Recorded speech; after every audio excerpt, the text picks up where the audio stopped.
தரும் கற்பகாம்பாள் உருளாகிய கபாலீஸ்வரர் பெருமான் திருவடிகள் போற்றி போற்றி. ஆடிப்பூர நாளில் நாம் கற்பகாம்பாள் தாயை போற்றி போற்றி போற்றி வணங்குவோம், போற்றி போற்றி வணங்குவோம். ஆடிப்பூர நாளில் நாம் கற்பகாம்பாள் தாயிடம் ஒரு வரம் கேட்போம். கோடாமல் என்றும் குறையாமல் எங்கள் குல மினிமேல் வாடாமல் வாழ வரம் தருவாய்.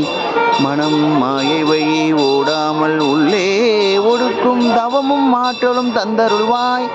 ஆடாமணி ஒளி சோதியாக பூவினில் அமர்ந்த கற்பகாம்பாள் தாயே, கற்பகாம்பாள் தாயே, தாங்கள் மயிலாக வந்து இங்கு பெருமானுக்கு பூசை செய்தீர்கள். அதே போல் தாங்கள் கூறிய வண்ணம் எண்ணில் ஆகமம் இயம்பிய இறைவேர் தாம் விரும்பும் உண்மையாவது பூசணியே ஆகும் என்று உரைத்தருள அன்னலார்தமை அர்ச்சனை புரிய ஆதரித்தால் பெண்ணில் நல்லவளாக பெரும் தவம் கொடுங்க.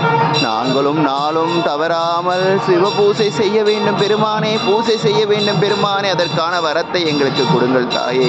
அதற்கான உடல் வலிமையும் மன வலிமையும் அனைத்தும் பொருள் வலிமையும் எங்களுக்கு கொடுங்கள் தாயே. ஆடிப்பூர நாளில் அம்மா உங்கள் திருவடிக்கு விண்ணப்பம் அம்மா, ஏற்று அருள் செய்யுங்க அம்மா.